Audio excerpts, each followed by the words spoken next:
बिल्कुल। कानून बाद में बनाते हैं। अडानी के गोदाम पहले बन जाते हैं पूरे भारतवर्ष के अंदर। अपना हरियाणा के अंदर पानीपत में आपने देखा 100 एकड़ में गोदाम बन रहा है, वो पूरे हरियाणा की गेहूं को स्टोर कर सकता है।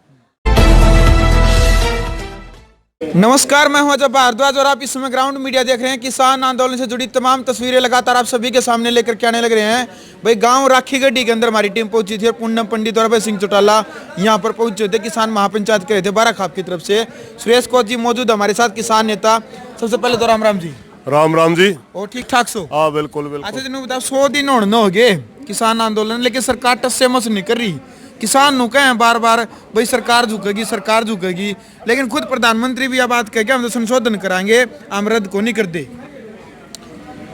देखिए, सरकार के अंदर की बातें तो सरकार जाने, मगर जी सच्चाई ये है, जैसे कृषि मंत्री ने कहा था इसमें काला क्या है जी। हमने 12 मीटिंगों के अंदर ये साबित करा कि इसका एक एक अक्षर काला है। हमने कृषि मंत्री से पूछा इसमें सफेद क्या है, क्योंकि कृषि के ऊपर कानून बनाना स्टेट का अधिकार है, संसद का अधिकार ही नहीं होता। बिल्कुल। ये चोर दरवाजे से ट्रेड के अंदर ले जाकर के बनाए गए कानून है। ट्रेड के अंदर कानून बनाना संसद का अधिकार होता है। कृषि उपज की ले बेच के हिसाब से इन्होंने कानून बनाए और किसानों के ऊपर थोप दिए। इनकी मकसद ही काला है, इनकी नीयत काली है। रही बात प्रधानमंत्री कहते हैं या कोई भी कहता है संशोधन, अरे भाई एक बात बताओ, मैंने पहले कहा ओल्ड पे ले लेंगे, उसके बाद संशोधन कर देंगे। गर्दन आज कटा है या गर्दन 6 महीने पाछा कटा है, 1.5 साल पाछा कटा है, जब गर्दन पर तलवार लटका कर कह दिया 6 महीने पाछा काटांगे, अरे उसका अच्छा तो तुरंत कट जाए तो बढ़िया, 6 महीने और बार बार संशोधन की बात है। संशोधन क्यों कर रहे हैं आप जी? जब एक बात कहते हैं आप हमारा डब्बा रहने दो, बार बार एक बात आती है डब्बा रहने दो, इसका मतलब चाहे सारी लैंग्वेज बदलवा दो, इसका मतलब मूछ का बाल बना रहे। बिल्कुल। इसका मतलब इज्जत बेइज्जती का सवाल बना रहे।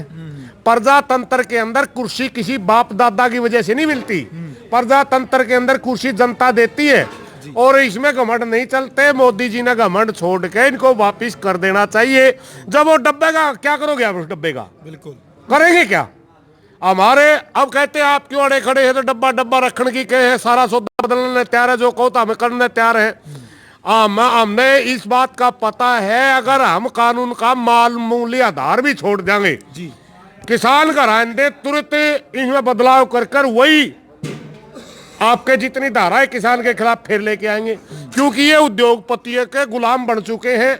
ये उद्योगपतियों से मोटा पैसा ले रहे हैं। उद्योग मोदी जी का आपका पिछली 2014 की कैंपेन देखिए, सारी की सारी अडानी ने करवाई थी। बिल्कुल। कानून बाद में बनाते हैं।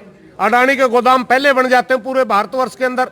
अपना हरियाणा के अंदर पानीपत में आपने देखा 100 एकड़ में गोदाम बन रहा है, वो पूरे हरियाणा की गेहूं को स्टोर कर सकता है। अब जब हमने पता है भाई ये चीज एक वो है खतरनाक है किसान के लिए, क्यों स्वीकार करें भाई? और वो पैटर्न लेके आ रहे हैं जिसमें अमेरिका बर्बाद कर दिया, यूरोप बर्बाद कर दिया। वहां का जो किसान है, आज से 20-30 साल पहले अमेरिका के अंदर 5-7% किसान होते थे, वो सारे के सारे निकाल करके कॉर्पोरेट का हक में खेती कर दी। आज 1% किसान नहीं है अमेरिका के अंदर। 1% किसान खेती पर निर्भर नहीं है वहां की जनता, पूरा का पूरा बर्बाद कर दिया। और हमारे यहाँ जो सब्सिडी दी जाती है उससे लगभग 4000 गुना सब्सिडी दी जाती है वहां के किसान को, उसके बावजूद वो जीवन बसर नहीं कर पा रहा। जो पैटर्न फैल है, जिसका पता है उद्योगपतियों के हाथ में किसान का नुकसान होगा, उसको यार क्यों थोप रहे हो? हम बार बार इनका एक एक अक्षर बता चुके हैं, सरकार को इसकी सारी कमियां बता चुके हैं। सरकार की नीयत ही गंदी है, सरकार मतलब पूरी तरह किसान को मारना चाहती है। बिल्कुल। डिप्टी सीएम दुष्यंत चौटाला ने पानीपत में एक बयान दिया मीडिया से बात करते हुए। उनसे पूछा कि किसान आंदोलन के बारे में आप क्या कहना चाहेंगे। उन्होंने कहा कहाँ अब किसान आंदोलन, वो 40 सदी से जो कमेटी जो केंद्रीय मंत्रियों से मिलती है, तो वो कमेटी अब कहाँ सामने आए ना, ऐसा बयान दिया डिप्टी सीएम ने। क्या कहना चाहेंगे आप? पहली बात तो डिप्टी सीएम का तो टिप्पणी करने के लायक ही नहीं बचा, क्योंकि नेता वो होता है जिसके पीछे जनता हो जी। उसका 100% वोट किसान का था जी। 100% का वो 100% वोट उससे नाराज होके जा चुका है, अपने घर जा चुका है जी। पहली बात तो टिप्पणी का लायक नहीं। दूसरी बात, जिन 40 आदमियों की वो बात करता, मात्र 40 नहीं, इसमें 400 नेता हैं और वो 40 के 40 नेता सिंगू बॉर्डर पर हाजिर है। अगर उसमें थोड़ी सी भी नैतिकता बची है, उसमें मनसपड़ाव, तो आज मैं दिखाऊंगा मेरे तंबू में बैठे सारे हरियाणा के सीवर के नाम से एक सीवर है वहां बैठे हैं सारे के सारे पंजाब के हरियाणा के सभी लीडरों को मैं बुलाऊंगा, दुष्यंत चौटाला वहां आए। अरे बेशरम आदमी, आपने करना देना कुछ है नहीं, देवीलाल के नाम पे बट्टा ला दिया। उनका चौधरी देवीलाल हरियाणा में एक देवता की तरह पूजा जाता था, उसका फोटो दिखा करके वोट ले गया और आज मूर्ख बना रहा है, आज अलूल जलूल बयान का सीधा कह दे रहे हैं मैं बीजेपी का बिक गया। मैं जरूरत क्या है, बातों को घुमा रहे हैं।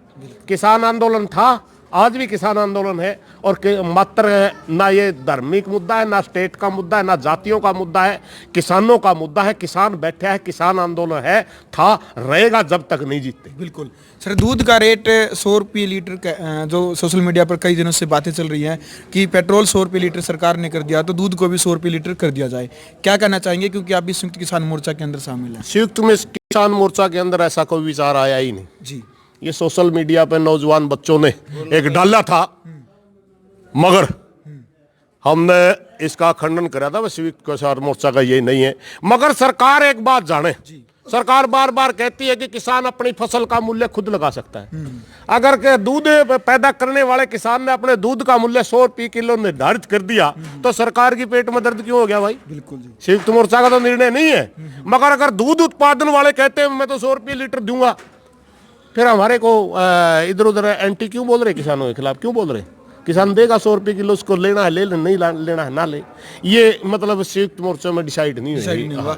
तो सर कुछ हरियाणा के अंदर जो किसान है भावुक होकर के अपनी फसल को कच्ची को या तो बांधने लग रहे जी, या फिर कच्ची को काटने लग रहे हैं, क्या कहना चाहिए उनके बारे में? क्या कहना चाहेंगे? मैं एक बात बता दूं, भावुकता में आके बहुत से किसान ये कदम उठा रहे हैं। सच्चाई ये है, आत्महत्या करना, अपनी फसल को बहा देना, ये लड़ाई का हिस्सा नहीं, ना इसका कोई ना इससे कोई हल होने वाला। हम बार बार किसानों से अपील कर रहे हैं, अपनी फसल हम अपने बच्चों की तरह पालते हैं, आप ऐसा ना करें, आत्महत्या ना करें। क्या हम लड़ रहे हैं? पूरा भारतवर्ष का किसान मोर्चे पर बैठे हैं। आप विश्वास रखिए, अपनी एकता बढ़ाए रखिए, संघर्ष रखिए। संघर्ष के बलबूते पर हम के सरकार को हराएंगे, हर हालत में जीत के जाएंगे। इसलिए किसानों से प्रार्थना है, अगर किसी भाई का ज्यादा आक्रोश है, मान ले उसने कह दिया मैं 1 किलो बाऊंगा, तो 1 किलो में 50 मिनट क्यों होगी यार? वहां आंदोलन में दे दिए ना, बिल्कुल दान करो ना। वहां सिरसम बात है, सिरसम में आप तो सिरसम का तेल भेज दिए ना उड़े, और कई लाख किसान बैठे हैं, जरूरत पड़ेगी हमें। बिल्कुल सुरेश जी, एक लास्ट प्रश्न रहेगा मेरा आपसे। जो पूर्व मंत्री रामविलास शर्मा, उनका बयान आया है कि जो किसान बैठे हैं वो होली तक अपने आप ही उठ लेंगे जी। रामविलास शर्मा की जैसी नियत थी नहीं, जनता ने उसको ठीक ग्राह भेज रखा है। होली दिवाली मनाओ, खुद खूब खूब है उसकी, सरकार में उसकी कोई पूछ नहीं, इसलिए हमें क्या ना उसकी पूछ कराने, सरकारें नहीं पूछती, उसने उसे एक लोग को नहीं पूछ दे। बिल्कुल। चल भाई, तो ये थे हमारे साथ किसान नेता सुरेश कोच जी। सबसे पहले तो जी आपका बहुत बहुत धन्यवाद, और लास्ट में आप क्या संदेश देना चाहेंगे किसानों को जी? मेरे पूरे भारतवर्ष के किसान से एक प्रार्थना है, हमने अपने बॉर्डरों के ऊपर संख्या बनाए रखनी है, बॉर्डर कमजोर नहीं होने देने। जिस गांव से 10 आदमी की ड्यूटी है, 15 आदमी की ड्यूटी है, वो 10 ही रखने हैं, कम नहीं होने देने। 10 वो पहले आगे, दूसरे चले गए, चाहे फसल भी हमारे बीच में आए, कोई दिक्कत नहीं है। ये आंदोलन के कई रूप होते हैं। कई बार आंदोलन अपनी आवाज को सरकार तक पहुंचाने के लिए लड़े जाते हैं, और कई बार आंदोलन मात्रा आर पार के लिए लड़े जाते हैं। ये आंदोलन हमने आवाज पहुंचाने के लिए नहीं छेड़ रखा, ये आंदोलन हमने रिजल्ट के लिए छेड़ रखा है। इसलिए इस आंदोलन का रिजल्ट मात्र जीत के रूप में हम देखना चाहते हैं। आंदोलन कितना लंबा चले इसमें कोई मायने नहीं रखता, जितने दिन भी चलेगा, नियम है सृष्टि का, जो बीज बो दिया गया वो बढ़ेगा। आंदोलन का बीज हिंदुस्तान में बीत चुका है, पूरे देश के अंदर फैल चुका है, पूरी दुनिया के अंदर फैल चुका है, और ये इसका असर इतना खतरनाक तरीके से आएगा, भारतीय जनता पार्टी के लोग सोचने पर मजबूर हो जाएंगे। ये किसान नेताओं के पैर पकड़ेंगे कि आंदोलन आप वापिस लीजिए। आज तो हम कह रहे हैं कि मोदी जी सम्मानजनक भेज दिए किसान को, और कल ये खुद कहेगा कि आपसे हाथ जोड़ करके प्रार्थना, आप अपने घर चले जाइए। ये आंदोलन हर रूप में जीत करके जीत के जाए। बिल्कुल। चलो भाई, तो आपने वीडियो देख लिया और वीडियो को आपने ज़्यादा से ज़्यादा शेयर करना है, ग्राउंड मीडिया चैनल को सब्सक्राइब करना। ग्राउंड मीडिया के लिए राखी गढ़ी गांव से अपने कैमरामैन सहयोगी इंतजार के साथ मैं जब भारद्वाज। राष्ट्र निर्माण की जानकारी के लिए ग्राउंड मीडिया चैनल को सब्सक्राइब करें और शेयर करें।